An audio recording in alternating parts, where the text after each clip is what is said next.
As his wife showed him the document, the reporter slipped past them into the house. But Arpad didn't notice he was staring at the paper his wife had just handed him. He recognized the letterhead at once, the Rowett Institute, Aberdeen, Scotland. It was one of the world's leading nutritional institutes and his employer for the previous 35 years, until his sudden suspension 7 months ago. And there it was, clearly spelled out, they had released their gag order. He could speak. The document was dated that same day, February 16, 1999. In fact, less than 20 minutes before, 30 reporters had sat in the Rowett press conference, listening to its director, Professor Philip James, casually mention that the restriction on Dr. Pushtay's speaking to the press had been lifted. Before James had finished his sentence, the reporters leaped for the door. They jumped into their cars and headed straight to the Pushtay's house on Ashley Park North, an address most were familiar with, having virtually camped out there 7 months earlier. Now those 30 reporters with TV cameras and tape recorders were piled into the Pushtay's living room. Arpad Pushtay read the document twice. As he looked up, the reporters started asking him questions all at once. He smiled and breathed more easily than he had in a long time. He had all but given up hope. Now he finally had the chance to share what he knew about the dangers of genetically engineered foods. Within 1 week, 159 column feet of articles were written. Within a month, 750 articles. By April of 1999, using GMOs had become a marketing liability. The tipping point was achieved. Starting with Unilever, Britain's largest food manufacturer, they publicly committed to no longer use GM ingredients in their European brands. Within about 3 days, so did everyone else. That has limited the expansion of GMOs, not to 95% of all commercial seeds, but largely to 4 major crops with 2 major traits in 6 countries and in 2.4% of the agricultural land. We need to create the tipping point in the United States to make GMOs a marketing liability.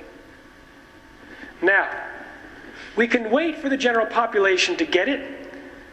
We can ask Oprah Winfrey, she could do it in 60 minutes. And I'm trying. But we don't need to convince the average junk-eating couch potato person in the United States to change their diet and to consider for the first time that food might have an effect. We have 4 groups in the United States that are receptive to this knowledge, that would take this information and act on it, and each one of those 4 groups are large enough to create the tipping point all by themselves. We have health-conscious shoppers. 28 million Americans buy organic food regularly, 54 million Americans less regularly. Now, already, more than half say they would avoid eating GMOs. More than half the general population say they would avoid eating GMOs if given a choice. Health-conscious shoppers, it's overwhelming. So we know where they go to school, we know where they eat, we know what they read. So we have commitments from magazines to run as a 2-page spread version of our shopping guide in their magazines for free. We have major websites. We have listservs with millions of people ready to send out our shopping guide in the next few weeks. We are going to give health-conscious shoppers what they have wanted for 12 years, clear non-GMO choices. And on top of that, the good news is the entire natural food industry is finally getting behind a new non-GMO standard, just like an organic standard. This is a third-party verified non-GMO standard. And on the board of that standard are the leaders of the natural food industry: Whole Foods, United Natural Foods, Nature's Path, Organic Valley, White Wave, Lundberg Family Farms. And they're converting their products to verified non-GMO, and the seals and the verification seals will be issued in a year. So we are, yes, let's give applause there.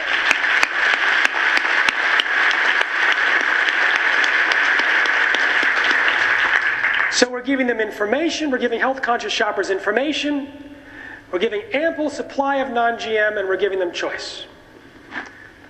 Health professionals. I'll read a quote from John Boyles, an MD.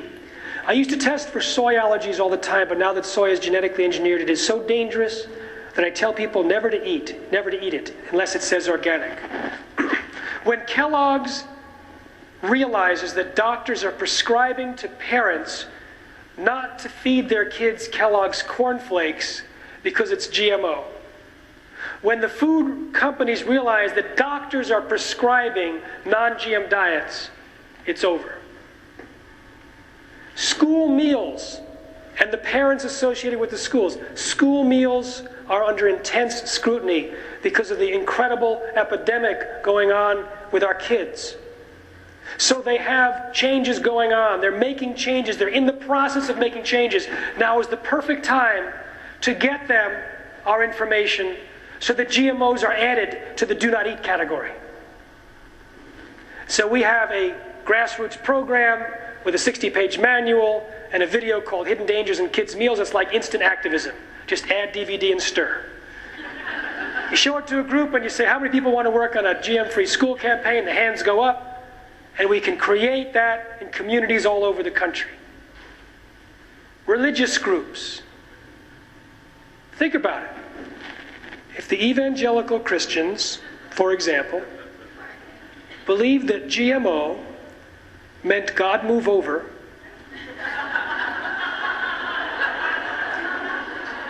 it's over. Large religious groups do not actually have to circulate the non-GMO shopping guide. They just have to threaten to do so. And GMOs are taken out. So these are the 4 demographic groups that we are focusing on. And now I'm going to share with you the tools that we can use. I saw the number of hands go up in terms of who wants to work on this. So you're all recruited. All right? So here's the game plan. Here's what we got.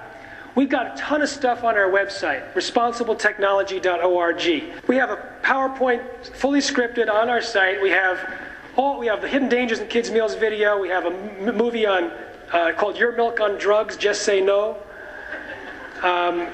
Things for doctors. We have about 40 articles that you can take and put on your own website and distribute. We have a monthly e-newsletter. Now, I got to tell you about this new video.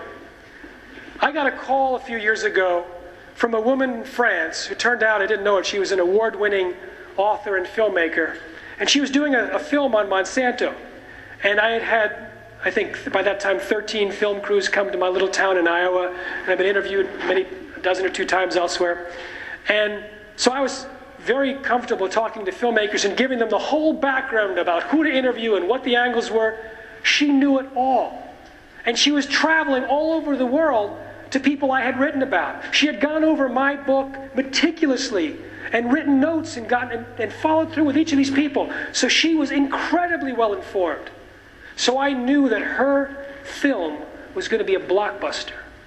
So when I was in Europe, I went to Paris and looked at the early versions of the film and worked for a year to get distribution rights of the film. And it's now out. It's called The World According to Monsanto. How many people have seen it? It is so devastating. The 30 minutes after seeing this film are like the most motivated someone is in their life to stop GMOs. So we have a program for retail stores in the natural food industry. They put up the non-GMO education centers. They distribute the non-GMO shopping guides. They host free public showings of the world according to Monsanto. We have publicity materials downloadable on our website. You can do this too. We have handouts that can convert that energy into effective community action. But if you show this alone and you don't have any discussion afterwards, it can be very depressing. We have a 3-minute video in here called What We Can Do. It introduces the campaign for healthier eating in America. It introduces the tipping point. I gave a talk in Kansas City 2 weeks ago, and they had shown the world according to Monsanto 2 weeks before that. And they didn't have any discussion about activism. They didn't convert the energy. They didn't run the 3-minute video. And someone came up to me before the thing and burst into tears and said, "Is there any hope?" And I said, "Oh yes, there's hope. You just watch."